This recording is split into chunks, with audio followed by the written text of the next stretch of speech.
As outrage erupts over farmed salmon and unsustainable meat on the COP26 menus, Gen Z and Indigenous activists actually understand the connection between food and the environment. I'm Yoon Kim, and this is MTV News Need to Know. COP26 is the global climate summit being held right now in Glasgow, Scotland, and it's focused on curbing the climate crisis.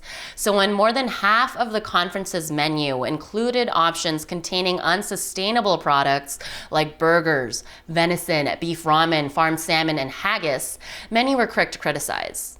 Joel Scott Hawkes, a spokesperson for the group Animal Rebellion, told The Big Issue that this Haggisgate is like serving cigarettes at a lung cancer conference.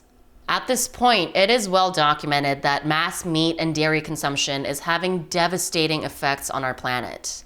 And according to the United Nations, the meat industry is responsible for more greenhouse gas emissions than the world's biggest oil companies. Meat production contributes to the depletion of water resources and drives deforestation. It's ironic that the UN is in charge of putting together COP26, yet meat is still prominent on the menu despite their own warnings.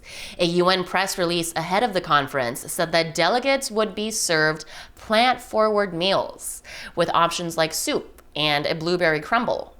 But it seems like their definition of plant-forward is a pile of meat with a little side of veggies.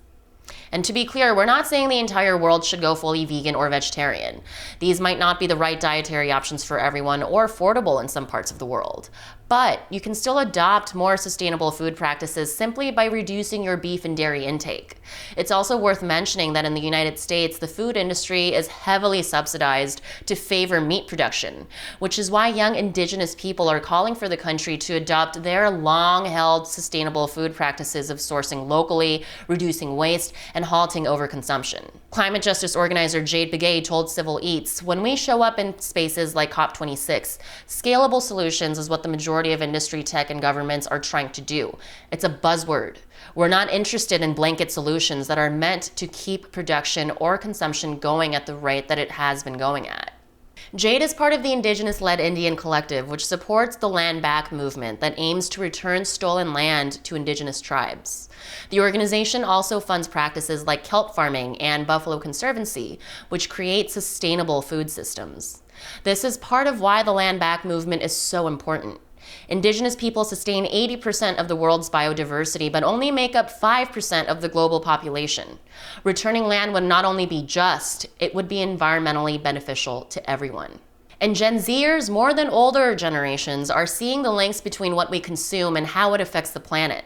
An overwhelming majority of Gen Z say they are cutting down on meat and want to focus on plant-based foods.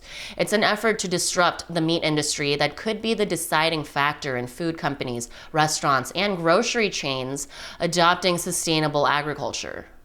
Between Haggisgate, long carbon-emitting flights, and a seeming lack of understanding about sustainability in general, many are wondering whether climate conferences like COP26 are worth the environmental impact, especially in a world that can function on Zoom. What are they doing in person over a blueberry crumble that they couldn't discuss virtually? And what if the money the UN used to organize COP26 was invested in groups like Indian Collective, who actually understand the assignment? I'm Yoon Kim, and that's what you need to know.